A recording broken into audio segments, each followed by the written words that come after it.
T20 world cup 2026 से बांग्लादेश अब बाहर हो चुका है और यह फैसला क्रिकेट बोर्ड ने नहीं, सीधे सरकार ने लिया है। बांग्लादेश T20 वर्ल्ड कप 2026 अब खेलेगा ही नहीं, क्योंकि उसने आधिकारिक तौर पर अपना नाम वापस लेने का फैसला कर लिया है। ईमानदारी से कहूं तो यह फैसला इतना बड़ा होगा, यह शायद किसी ने नहीं सोचा था। बयानबाजी पहले भी होती रही है, चेतावनियां भी दी जाती रही हैं, लेकिन वर्ल्ड कप जैसे मेगा इवेंट का बहिष्कार करना साफ दिखाता है कि जब राजनीति क्रिकेट में घुसती है तो हालात कितने बिगड़ सकते हैं। बांग्लादेश सरकार ने यह कदम उस वक्त उठाया जब आईसीसी की तरफ से उन्हें 24 घंटे का आखिरी वक्त दिया गया था। 21 जनवरी को आईसीसी और बांग्लादेश के बीच एक अहम बैठक हुई थी, जिसमें कई दूसरे देशों के प्रतिनिधि भी शामिल थे। उस बैठक में आईसीसी ने साफ तौर पर कहा था कि बांग्लादेश को भारत में ही T20 वर्ल्ड कप खेलना होगा। आईसीसी को भरोसा था कि जब कोई दूसरा विकल्प नहीं दिया जाएगा तो बांग्लादेश को आखिरकार मानना पड़ेगा, क्योंकि टूर्नामेंट का होस्ट भारत है, बीसीसीआई होस्ट है और आईसीसी का दबदबा पूरी तरह मौजूद है। लेकिन इसके बावजूद बांग्लादेश ने जनवरी के आखिर में यह साफ कर दिया कि वह 2026 का वर्ल्ड कप नहीं खेलेगा। 22 जनवरी की तारीख अचानक बेहद अहम बन गई। उस वक्त बांग्लादेश लगातार वेन्यू बदलने की मांग कर रहा था, ग्रुप चेंज की मांग कर रहा था और साफ शब्दों में कह रहा था कि उसके सभी मुकाबले श्रीलंका में कराए जाएं। लेकिन आईसीसी ने इन सभी मांगों को खारिज कर दिया। इसके बाद बांग्लादेश ने अपनी प्रेस रिलीज में कहा कि आईसीसी ने भारत से बाहर मैच कराने से मना कर दिया है। उनका तर्क था कि इससे क्रिकेट के भविष्य पर असर पड़ेगा, क्योंकि देश की बड़ी आबादी खुद को खेल से कटा हुआ महसूस करेगी। उनका यह भी कहना था कि अगर ओलंपिक में शामिल होने के बावजूद उनका देश वर्ल्ड कप नहीं खेलता तो यह आईसीसी के लिए भी नुकसान की बात होगी। हालांकि बांग्लादेश ने यह जरूर कहा कि वो वर्ल्ड कप खेलना चाहता है, लेकिन भारत में खेलना उन्हें किसी भी हाल में मंजूर नहीं है।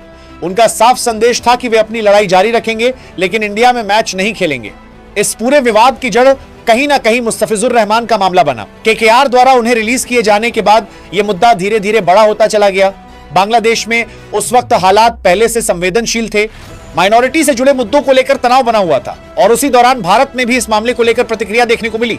जब केकेआर ने मुस्तफिजुर रहमान को रिलीज किया, जिन्हें मिनी ऑक्शन में 9 करोड़ 20 लाख रुपए में खरीदा गया था, तब बांग्लादेश क्रिकेट बोर्ड ने सीधा रुख अपना लिया। उनका कहना था कि अगर उनका एक खिलाड़ी सुरक्षित नहीं है तो पूरी टीम भी सुरक्षित नहीं मानी जा सकती। इसी आधार पर उन्होंने वर्ल्ड कप में हिस्सा न लेने की बात कही। भारत और श्रीलंका संयुक्त रूप से टूर्नामेंट की मेजबानी कर रहे हैं, इसलिए बीसीबी ने सुझाव दिया कि उनके सभी मुकाबले श्रीलंका में करा दिए जाएं। लेकिन आईसीसी ने स्पष्ट कर दिया कि इतने कम समय में वेन्यू बदलना संभव नहीं है, क्योंकि इससे बाकी टीमों का शेड्यूल भी बिगड़ जाएगा। इसके बाद बांग्लादेश ने एक और प्रस्ताव रखा कि उन्हें आयरलैंड वाले ग्रुप में डाल दिया जाए, ताकि उनके सारे मैच श्रीलंका में हो सके। लेकिन आईसीसी ने इस विकल्प को भी नामंजूर कर दिया। आखिर में बांग्लादेश को साफ शब्दों में बता दिया गया कि तय शेड्यूल के मुताबिक भारत में खेलना होगा, वरना टूर्नामेंट से बाहर होने का फैसला खुद लेना पड़ेगा। यहीं पर बांग्लादेश ने अपना रुख और सख्त कर लिया। सुरक्षा कारणों का हवाला दिया गया। आईसीसी ने जांच के लिए अपनी सिक्योरिटी टीम भी भेजी, जिसने रिपोर्ट में कहा कि भारत में वैसी कोई बड़ी सुरक्षा समस्या नहीं है जैसी बताई जा रही है। इसके बावजूद अब फाइनल फैसला सामने आ चुका है। फिलहाल Bangladesh cricket board T20 world cup से बाहर है। अब दो बड़े सवाल खड़े हो गए हैं।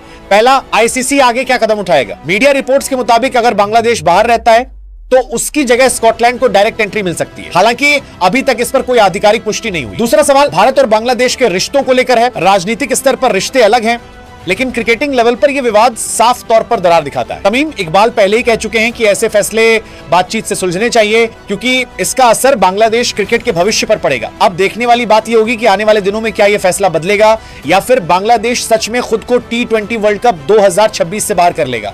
आपका क्या मानना है? क्या यह फैसला बांग्लादेश क्रिकेट के लिए सही है या फिर ये आने वाले वक्त में भारी पड़ सकता है? कमेंट में अपनी राय जरूर बताइए।